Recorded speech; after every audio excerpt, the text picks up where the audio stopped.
Welcome back there, Butterscotch Biscuit. So I'm going to do a very quick update on ChainLink because the crypto market seems to have found some nice bid strength after the BlackRock ETF announcement. It's almost like we are destined for higher prices and we were just waiting for a catalyst. That subhuman filth, Gary Gensler, has obviously thrown us a bone because the people are starting to riot. We want him out and he's trying to just make the market go up. So we stay away from the altcoin mania. But I hope that everybody gathers together and still takes him out. So this is the ChainLink chart. And don't forget, there are other DeFi coins too. So we're noticing something special. I would like to just show you a very quick chart, friends. You see right here, we're going to zoom in. For some reason, there's been a pop-off. So it's funny here. Mr. JJ Cycle says, I guess we're getting started with DeFi. That's decentralized finance coins.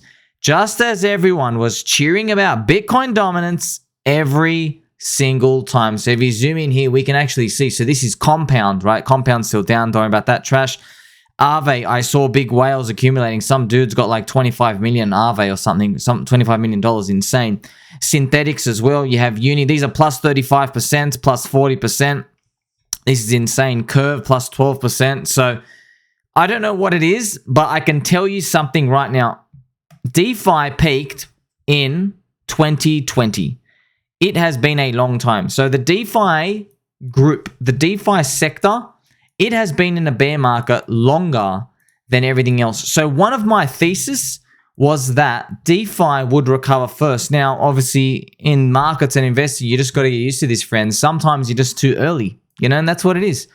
So if you draw your attention here, and please confirm if you're a baby doll, baby cake, Butterscotch Biscuit, this is August 2020, and we are looking at ChainLink versus Ethereum. The Link versus ETH chart will show you whether it's truly going up or going down. Link is versus Ethereum here. It means if it is going up, we are beating Ethereum. It means we're in a true upwards trajectory. If we're going down, we're not.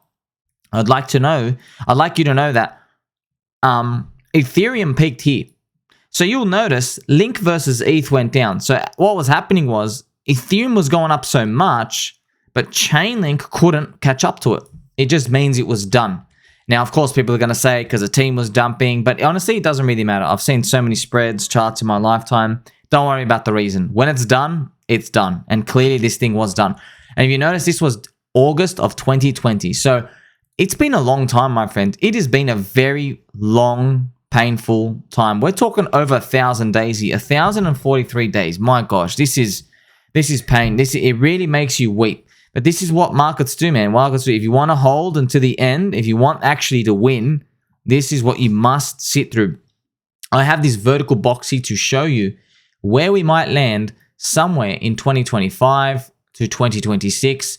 And yes, these things can move fast. It would be great if this just goes up like this. Wouldn't that be fantastic if that happens? Up here, for example, this price is, each link is 0.03 Ethereum. So it's 3% of Ethereum's price. So that would mean, let's say Ethereum went to $8,000. I'm doing 3% of $8,000. That means each link is $240 if I got there. Wow, golly gee. Wouldn't that be quite amazing if that was actually able to happen? But hey, there are no guarantees this happen, friends.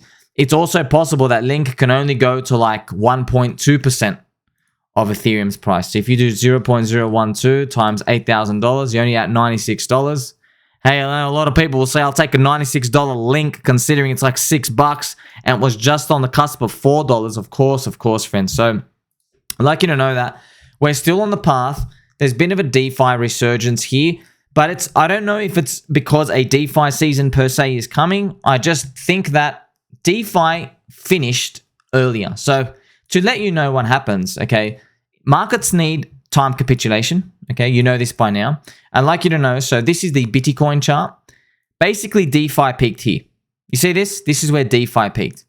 And then we had the actual crypto mania. And then this is where we had layer ones. This is where we had other narratives appear. We had like Cardano, we had BNB, we had those types of coins appear in the mania. We had memes up there as well. Okay, so I just want to show you right now. We had, right, in 2020, we had DeFi season, okay? So DeFi coins, right? this is what peaked. You had Link, you had Synthetics, you had Curve, you had Aave. Okay, you also had Uni peak, but Uni wasn't actually released, even though its price went higher. But we'll still count it there, okay, because the season peaked. And then up here at the top, you basically had Dogecoin Mania. You had Dogecoin Mania. So you had, it was basically meme season. So Doge, SHIB, you had Cardano, you had BNB, okay? They were peaking at the top here. Then at the end of 2021, you also had another thing called DeFi 2.0 Ponzi's. You also had gaming and metaverse coins. So I'm just relaying some narratives to you that came popular. I'd also like to tell you at the end of 2021 was NFTs. This is a big one too, all right? Now, I don't know what the future holds, but if I was to guess how to approach this, I will continue doing what I'm doing. So a lot of people ask, why do you choose Link? Okay, and a lot of people ask this, and the answer is this. It peaked the earliest. That's why. It's been sinking for the longest. It has had 1,000 days to rinse everybody out. I like that. Link has been dropping for a long time. Same as these other DeFi coins. Now, of course, Link has no competition.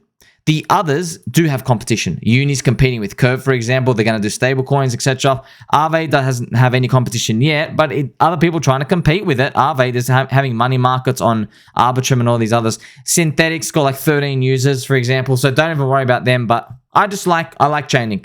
I made many videos of it. I understand it. I like how it ain't targeted by the SEC. It's sponsored by the IMF, WEF, Bug Eaters Coin, yada yada. Okay, so that's why I like it. It doesn't mean it's going to go up the most. I just feel comfortable with it. You know, I like going to sleep every night when I sleep for 6 minutes and knowing that nobody's coming to eat my lunch. I like that. And that's why I feel confident in it. Okay, even though it's not going to give me the highest return, I don't have any confidence in these other coins that do. Because you speak to 20 people, they'll give you like 40 coins. All right. So this is what happened here. You see these different narratives that appeared. So when we come and we look at what's going on now, I like the fact that Link has been going on for such a long time. We're now in this zone here. And now we're seeing some sort of DeFi resurgence. It's not a coincidence that, do you remember this picture I just showed you? It's not a coincidence that DeFi peaked earlier. And now, for some reason, friends, what we're seeing now is up here, DeFi coins are having like this little show of life. It's quite crazy to think, but not really. It's almost like DeFi coins, maybe they're just done going down. It's been a long time, man. Like if you count today's 1,000 days, friends, that's a long time. That's 3 years, 36 months going down. That is way overdue in crypto. You should not be going down for that long. Like it's a year overdue. I'm not even joking. So we don't know what this entails for the future, but I like the odds that this puts for us going forward.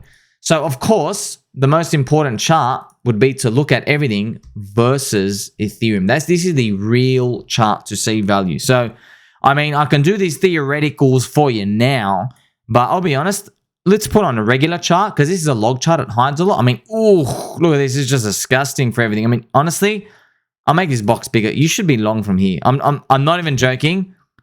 If this is the tough parts about markets, when you learn about getting conviction and when you learn about the power and capability of your thesis being right on the long term, it is damn near impossible to withhold yourself from getting in. Because once you have the bravery and courage to say, that's it, I either lose the whole bullet or my thesis plays out in 5 years. Once you go down that route, it is damn near impossible, friends, to watch something down this much. So even at the top of this box, I was still collecting him in. So it's impossible to watch something down 80% and say, well, not cheap enough. Not cheap enough, even though I like it. It's impossible. That's why most people just get in, you know. But now this is the unfortunate, disgusting part about crypto. That's why there's just... It's so scammy because look, this thing is down 93 to 94% and it was about to go down lower, 96. Just take everything. There's nothing left. So this is the disgusting part. That's why we have to be very careful. We have to be very respectful because, yeah, even though I really want this to start spiking up, we are not guaranteed of anything. And look at this. Of course, it had this spike ups before, right? So who's to know? Maybe it comes up again. Wouldn't that be great? Maybe it doesn't have to do this giant move, but it would be great if at least did something. Okay. Now, it's very important we are sensitive to the fact that we're lucky this even works, and we have to be respectful and mindful. And why do I say that? It's because if you have an attitude of, well, I sat through all this pain, I deserve a big upside, you are going to get yourself wrecked. I'll tell you right now. How do I know this? First-hand experience. I've held stuff too long because I thought the bigger the pain, the more the upside. Wrong. No, market doesn't care, friends. Market doesn't care. All you can do is you can say, hey, I'm positioning myself. This is what I'm doing. I'm positioning myself. It can go to zero. Yep, it can go to zero. It can go to negative numbers, and then I owe money to the IMF. All right. Or it goes up, and people start understanding the use case, and the dips are shallow. And as it continues to go up, there's more upgrades, and larger wallet investors like it, and they push it up where I think fair value is. That's it. But at the end of the day, you got to pay the piper at least eventually. Okay. So even though we can go up, friends, I know deep inside my heart that there's nothing I can do if the big scamming income. So I'm going to delete all these different narratives that pumped. Okay.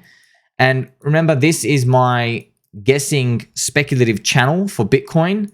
And up here is the giant scam of $80,000 where we never reached the 100K, right? And I'm just going to leave this up here for the next 1.5 to 2 years, because if we actually get up there, me and you, we're going to need a reminder. We're going to need a reminder that even though I might be bullish on DeFi, I might be bullish on ChainLink, I might be bullish on Ethereum and everything going to the freaking moon, I might be bullish on all of those. I'll tell you something. At this point of danger, it is still possible, right, with a sad face here, it is possible that the channel is respected, that we get scammed and we go down because of the stock market. Maybe there is some exogenous shock in the world, inflation, war, I don't know what it is. Don't even bother trying to predict the narrative. Doesn't really matter. But at the end of the day, some sort of letdown and disappointment comes. And the only way, don't worry, the only way you'll be able to navigate this safely is, even though I say I love my research, I love the game of crypto, I love having these targets and everything and holding, okay? And even though it's tough, it turns into basically a mental asylum patient, right? Even though I love all of this, I love being in the game, love being in the battlefield, at the end of the day, me and you, we don't control where they stop. We don't control it. So ChainLink in a nutshell, okay? Link ETH that I'm seeing here, let's go down into the weeds here, okay? So where's 2025? Somewhere here in this box. So I want to tell you right now, Link ETH could be, I'm just going to be honest, right? It could be a complete failure and be here. Or, like, it could just be doing this, right? It could be finishing up here. It could be finishing up here. It could be finishing up here, up here. I don't know. I'm not going to pretend to know. I can guess. And obviously, which one do me and you want? We want that one. Okay. But if we have this attitude of wherever the euphoria signals appear in the market, wherever they appear, we are going to get out. If we have that attitude, then when these periods appear, when we get to these periods, it won't matter which one it is, because you're ready for any of them. Because really, it's just like a traffic light system, you know? We can land anywhere. They're just colors beeping around. If you have this attitude, you're going to make it. If we have an attitude of, well, since ChainLink went down for 3 years and then we only go up for like 1.5 and we're only like here, right? If we have this attitude of, no, I want higher because of all the pain, you run the risk of like severe disappointment. And many crypto charts have done that. And that's a long time, by the way. 2023, 4, 5, 6, and then 7. Oh my gosh. And this is from peaking in 2020, friends. Now it's a 7-year journey. I know, it's crazy, okay? So I am now going to keep preparing mentally for this. I would love to be surprised, because this game is also full of surprises. You know, when everybody's just stuck too bearish, sometimes you get upsides, even though we don't believe in miracles anymore because of just how much pain and turmoil. We've just seen sadness here. But in the previous bear market, ChainLink was a bear market darling. It actually went up. That's why I thought this would at least do reasonably okay in this bear market. No, it didn't. It was disgusting. It was terrible. Okay, very, very sad disappointment. But hey, we're going to wait and see anyway. And we're going to be ready no matter what happens. Because at the end of the day, like I said, Eventually, the buyers are going to run out. Now, they haven't even started coming. The Bitcoin, BlackRock, ETF, they're going to run out somewhere. Are they going to run out here, here, here, here, or here? We don't know. But at least we were prepared from years ago when this finally arrives to 2025 and we're ready to act. Tell mum and dad, I like Link, still going to make it. Like, subscribe, press the bell button and all. I'm going to catch you in the next one.